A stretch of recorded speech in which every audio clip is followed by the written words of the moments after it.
Welcome to Up Close and Personal. This is Malcolm Berman, and we're on malcolmpresents.com. And my special guest star, Barry Gordon. Hey, Barry, how you Hi, doing? Malcolm. I'm great. How are you? Fine. I know Barry for a number of years. We used to do. I used to produce his radio show, produce it, direct it, whatever the hell.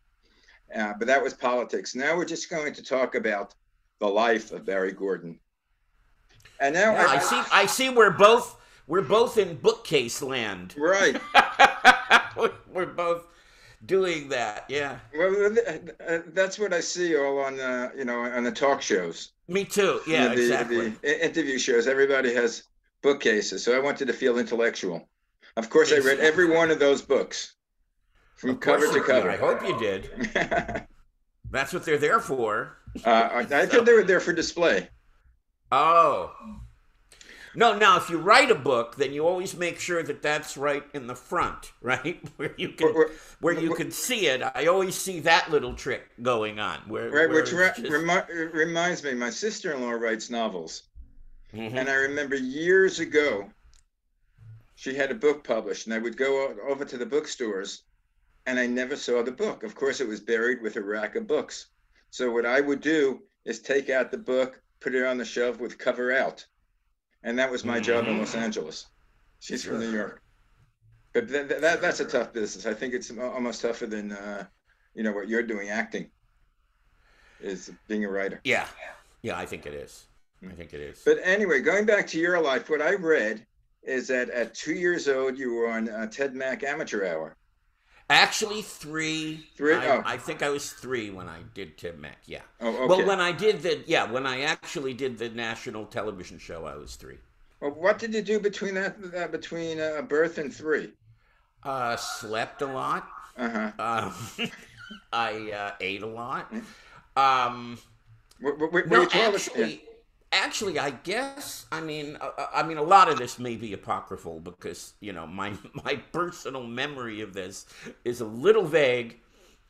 But what I've been told, at any rate, by my parents, and I have no reason to Yeah. contradict it, is that I just started singing very, very early. I started singing when I was about 9 months old. And the first song that they say they ever heard me sing was Bye Bye Blues. Bye Bye Blues. Bye Bye Blues. Right. Wow. And it was an old 30s song. It went Bye Bye Blues. Don't cry, blues. Cry. And I guess what I did was I just went ba ba boo, Bye and Bye they Boo. counted that as singing a song. I don't know if I would, but they counted that as my first singing of a song. Ah. And I just had kind of music in my bones. I don't know how it happened. Uh, my father, who was a radio announcer, but also sometimes did some DJing, mostly news announcing, but sometimes was a DJ, and he would bring home records, and he would pat me to sleep with those records, and it was Sinatra, and it was Nat King Cole, and it was all of these great people, and I guess I absorbed them because then I would kind of wake up and start singing them, and as much as a 9 month old could or a 10 month old. But then when I could walk,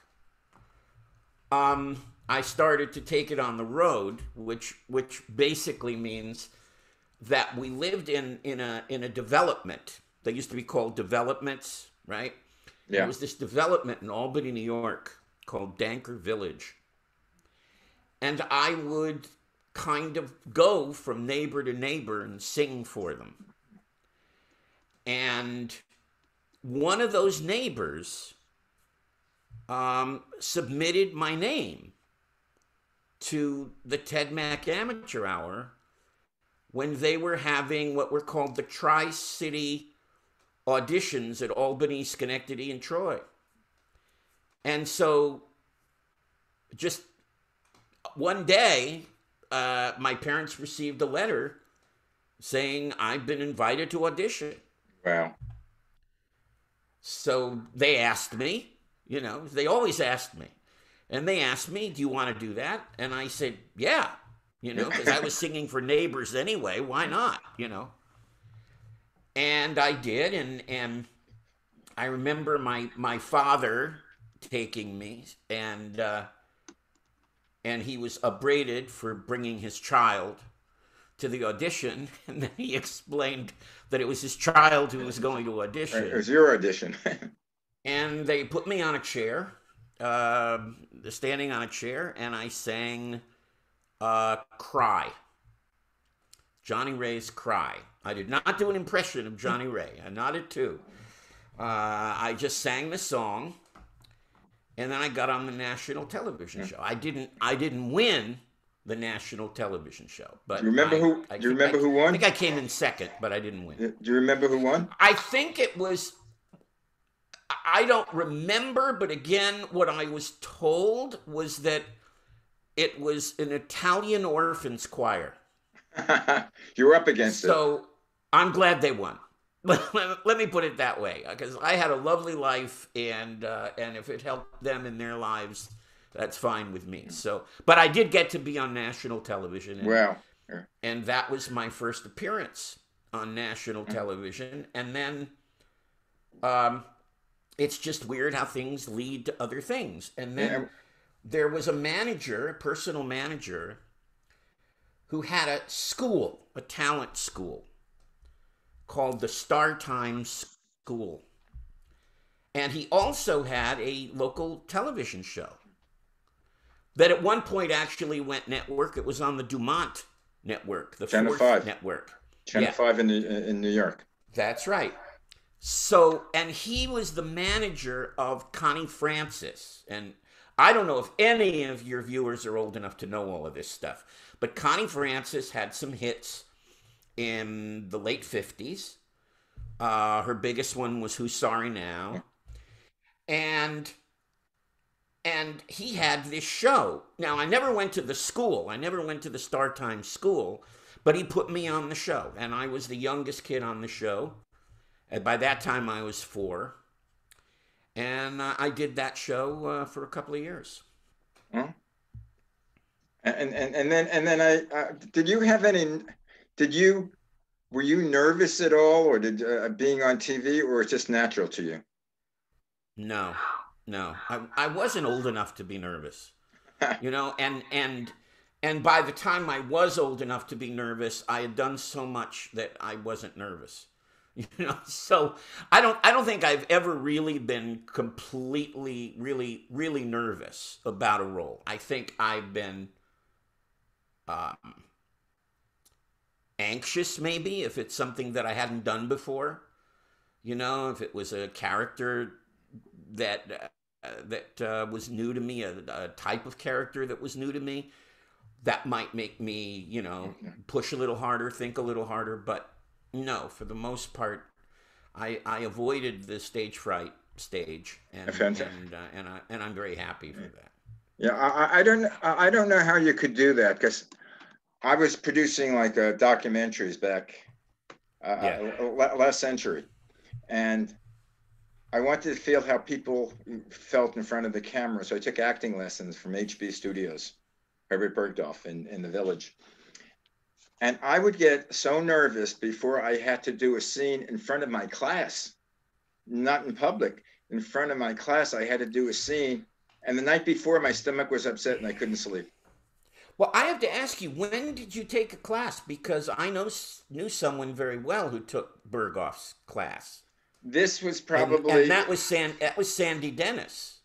Were you in the same class with her? No, I only stayed like would have been early 60s. And yeah, this was later. This was the late 60s, early 70s.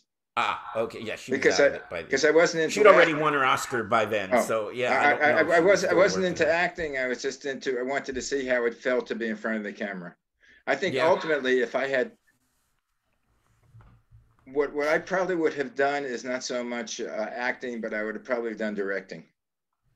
I like being in charge. I like telling people what to do. Oh, I know that, Malcolm. I know that well. But anyway, let's get back to little Barry Gordon. I have notes Oh over God. All right. here that at 6 you recorded "Nothing for Christmas." Yeah. What was that about? Well, going back to Star Time, I was singing on a show every week, and I had an agent, and I got seen by different shows, and those big variety shows of the 50s um, would put me on. So I was on Milton Berle, I was on Perry Como, I was on Jackie Gleason, as a guest, as a novelty, right?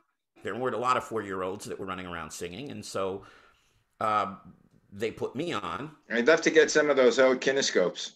and I would do sketch comedy with them because I was doing a little bit of that on Star Time too, and that's kind of when I started to develop a little bit of a sense of acting, not much. I don't think I was a great actor at 4. But, I would develop a sense of acting, and Milton Berle would help with, timing notes and thoughts, and that was all really, really wonderful and helpful. And on one of those shows, on the Milton Berle show, there was another guest star, who was a band leader, very well-known band leader at the time, named Art Mooney. I mean, it's hard to believe, but there were bands that were like, top 10 selling artists. And so Art Mooney and his orchestra was like this major, top selling band. And he had a Christmas song, Nothing for Christmas. And when he heard me and worked with me on the show, he contacted my agent and he said, "We need a vocalist for the song." So I got hired. Uh, So I was on MGM. I got paid $50. But the good deal was that ultimately I got a contract out of it, which was nice. But that was not my record, by the way. It was one of the top 10 best-selling Christmas records of all time, according to Billboard. And he built like 2 hotels in Miami on the royalties, and I got $50. But it was a kickstart. It was a kickstart to my life and to my career, and that's how I ended up doing it. well, it's funny. It's ironic. "Nothing for Christmas," of course, is a Christmas song, right? I think the Right. first time I might have seen you is when you were singing Kol Nidre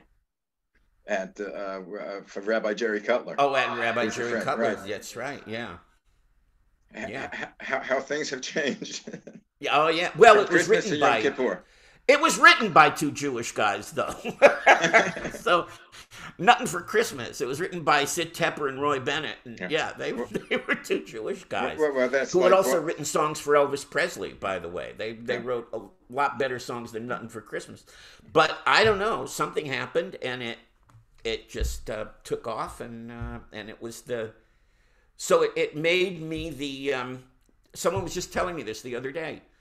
It made me and I didn't realize the youngest recording artist ever to have a Billboard Top 100 song. So Now we know the so truth. whatever that's worth, but that was the kind of the start of that. So But you remind me of I remember as a kid there was a show. I think it was Ed O'Hurley, Children's Hour.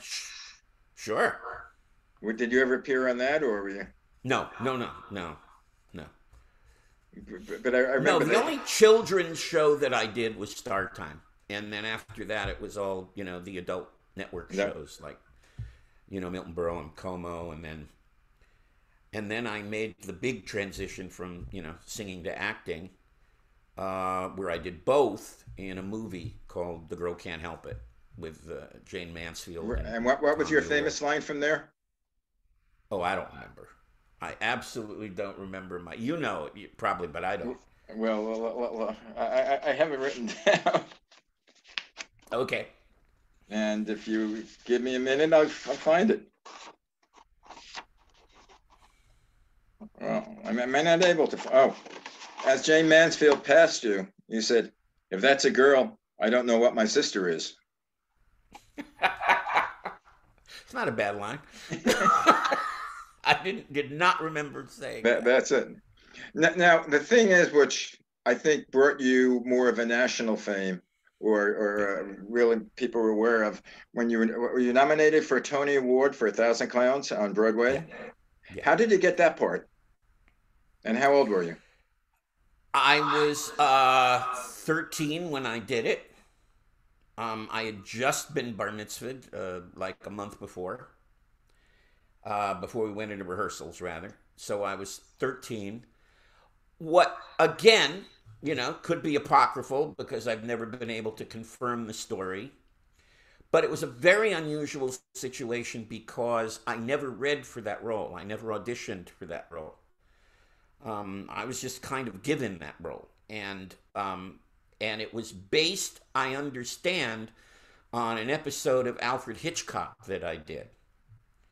That Herb Gardner, who was the playwright, saw and just kind of decided I was the kid to do it. And so, I was out here in LA by then, doing TV and a couple of movies. And the script, my agent just said, they're sending you a script for a Broadway play, and if you want to do it, you're going to do it. So I fell in love with it, and that kind of. Did you have any formal acting lessons before? No, I've never had formal acting lessons. The closest I came was I had some required classes at UCLA, and I had a couple of wonderful acting teachers. One was a lady named Ruth Lane, who was the wife of a very famous character actor who I had worked with, named Charles Lane, who did a lot of the Capra movies, and then the other person was Dorothy Folger, who was an actress. I can't remember what her maiden name was, but she was also married to a character actor named Byron Folger. So I had required courses at UCLA, but until then, I'd never had any acting classes at all. Now, when you came out to Los Angeles, where were you living? You were living in New York or before?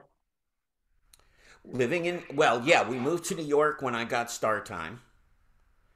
And we were there from the time I was 4 till the time I was 7. And then we came out to do Girl Can't Help It and decided to move to LA. Yeah. So you really were responsible for your family moving, I assume.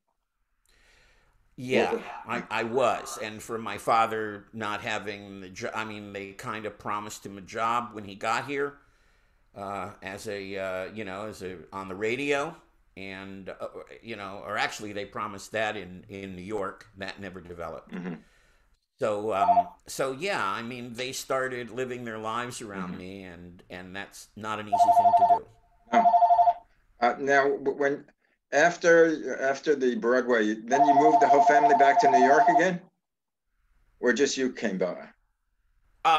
We ended up, yeah, we all went, the whole family, of course, it's me and my parents, because I was an only child, and I don't think this ever could have happened the way it did if I wasn't an only child, but, so that was just the way it was. But, yeah, I was kind of insistent, probably shouldn't have been looking back because it was so disruptive. But I was just kind of insistent that I didn't want to be alone with one parent, that I wanted both parents. I don't blame you. And they were willing to do that, and they sacrificed a lot to do that. And, now, were you going to public school? You had private tutoring, or how did this work out? I was going to so in New York, I was going to a place called the PCS, the Professional Children's School. which is a full-time school. It's just that it's kids that are in the business. And I was going there. When I moved out here, I went also to a professional school called HPS, Hollywood Professional School, which is over near Hollywood and Vine, actually closer to Hollywood and Western. But I was over there. But then by the time then I started, I would say, public school. I was in public school by, I guess, fourth or fifth grade. And I stayed in public school except for when I went to New York to do the show. And then I was basically doing my work by correspondence with another professional school called the Mace School, and in New York, which was basically above the Stage Deli. so, so I would go down to lunch to the Stage Deli, and I would. It was really weird. It was like walking upstairs, and it was just very, very strange kind of place. And there was another school that I went to while I was in New York called Quintano's, which really sounds like an Italian restaurant, yeah. But it was a school. Yeah, I think I ate there, and that was my high school for the first 2 years. And I went there with Patty Duke and Greg Hines and Bobby Bedelia, and just some wonderful people. But again, when you're working, a lot of that work is you do by correspondence, And I'm mixing them up because Quintano's was what was above the Stage Deli. Oh. And I would go down and I would have lunch with there would be old, really old comics hanging out at the Stage Deli, sitting alone. And they knew who I was, I guess, from A Thousand Clowns. So they would invite me over. So, I'd have lunch with Henny Youngman. I'd have lunch with Jackie Leonard. It was a crazy life. What can I say? It actually, just was a nutty life. It sounds like the congregation of Rabbi Cutler's temple. Yes. Yeah, very much so. Because the first time I went there for a service, I met Red Buttons, Jan Murray. That's right. All these old time comedians. I don't think I've ever met Henny Youngman. Henny was a sweet guy. He really was a sweet guy. So was Jackie Leonard, and Jackie Leonard kind of was the first insult comic before Rickles, but just a lovely guy, Yeah. And it was a wild life. It was a wild way to be a kid. It really was. But I wouldn't trade it. I mean, I had a ball. Well, we seem to have turned out okay, from what I know. I'm fortunate, I never did the drug thing or the alcohol thing, and I was always pretty squeaky clean. So was my father. He was a bit of a teetotaler.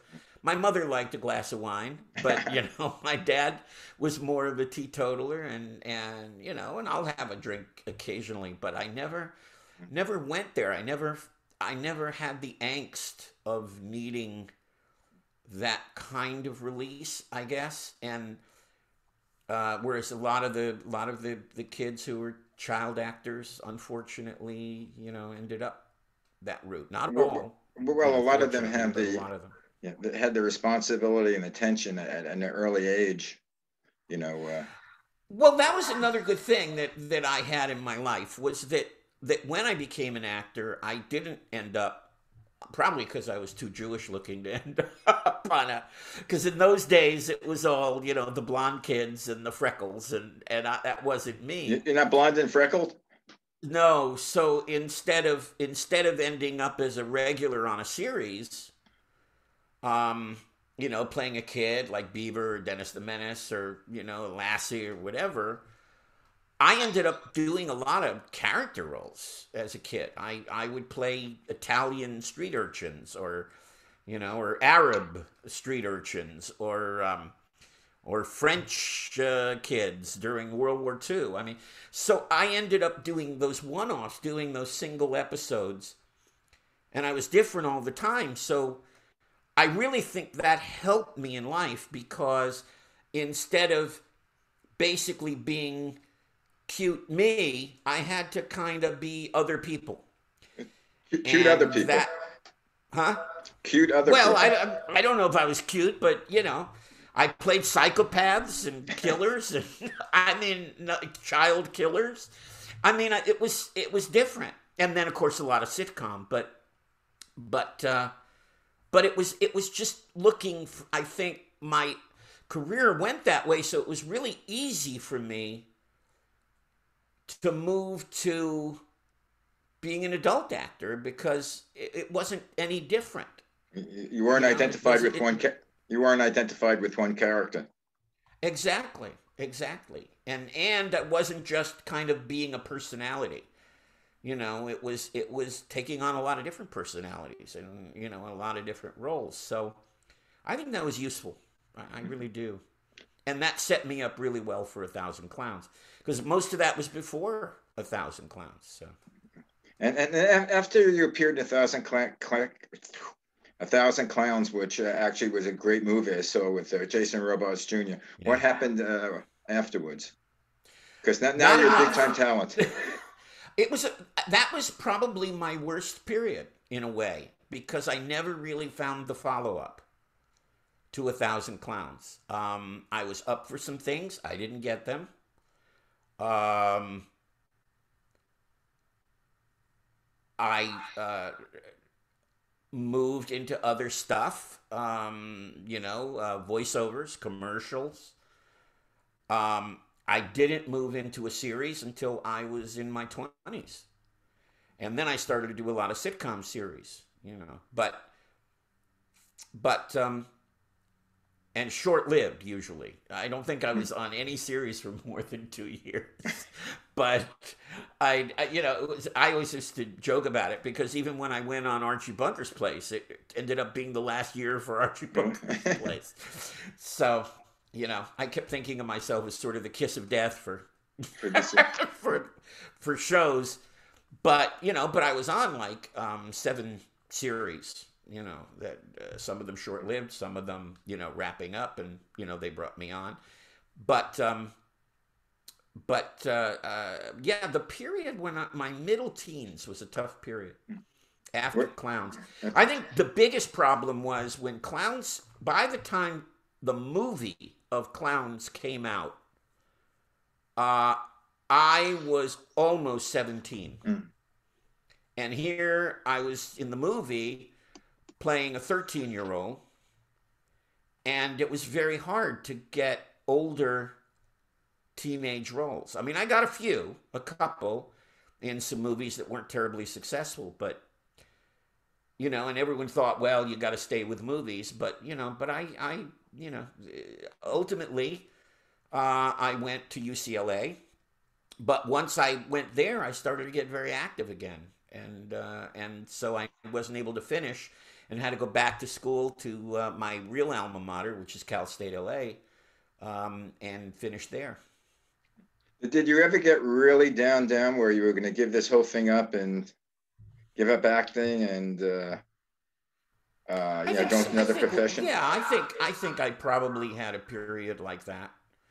Um, I've always been interested in politics, and so part of me wanted to be. I've been wanted to be a lawyer basically, and it was really a toss up when I went to UCLA whether I was going to major in political science or something to do with the business, and I ended up majoring in film. Um, and left there after 2 years because it was a very different time. And the films that were popular, the student films that would get all the acclaim, were frankly rather pornographic, um, were weird and strange and avant garde, and that's kind of where they were pushing. If I'd known that, I probably would have tried to go to SC because SC was where the people like Lucas and they were really developing the ability to make movies. But UCLA was a different kind of thing in the mid to late '60s. So I moved into theater after that. But I didn't graduate and waited for that. Then when I went back to school, I did go do political science and pre-law, and then went on to law school. Mm-hmm. Were you ever really I mean, I know you're an attorney, but was that ever a passion with you aside from philosophically, It about being in was until I politics? started to practice. It was, until I practiced. There was someone else.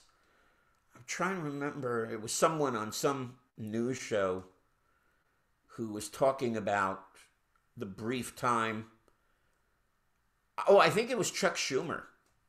Chuck Schumer. Whatever It happened might to have him? been, who was talking about, yeah, but he was talking about the brief time that he practiced law and the experience of basically working for people you don't know and who you don't care about. And I think that was sort of the situation. I was part of a firm, a lovely firm, boutique firm, with some friends, but they'd give me a case and they'd say, "This is your case," and mm, and I'd hate it, and I'd say, "Why am I representing this person?" or I would really be on the other side if I could, and because a lot of it was defense work and corporate defense work. So yeah, my expertise was in labor and employment, but I only had one, I think, age discrimination suit that was a plaintiff suit, and I enjoyed that, but yeah, I got tired of it very, very, very quickly, My, and my, especially the pressure of billable hours and yeah. having to do all of that is, so I didn't take to it, but I didn't get my law degree until I was in my 40s. So, well, 40. I turned 40. Well, actually, believe it or not, our time has run out. I don't know if you heard my beeper I go didn't off. hear your ding, but I My know. ding. Well, I'd love to do a continuation of this if you have the time, and we'll speak off camera, and do Barry Gordon part two, because I want to speak to you about SAG. I want to speak to you about. yeah. I know you were the longest. Well, the notes I have, you were Well, president see for what 10 years. your viewership is with this, and if you think it's worthwhile, we can do it again. Sure. I don't think we're going to hit over 1 million. It might be a few hundred then thousand. forget it. No, But but but but what you have to do is you have to tell people we market over social media. Unless I have somebody is going to become a sponsor for the show because they love the way I'm yeah, doing yeah. things. I think I'm gonna be maybe like the new Larry King Okay. of Larry King for seniors. Okay.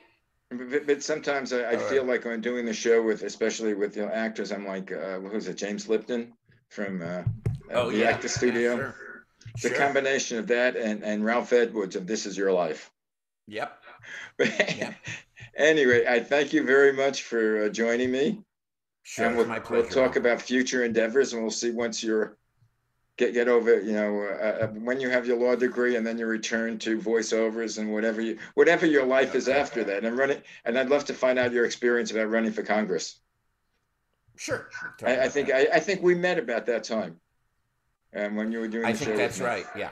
Yeah. Anyway, again, thank you again, and keep safe. Hope you're You getting into. too. Okay. I'll All speak to you right. Take later. care, everybody. Bye bye. Okay. Bye bye.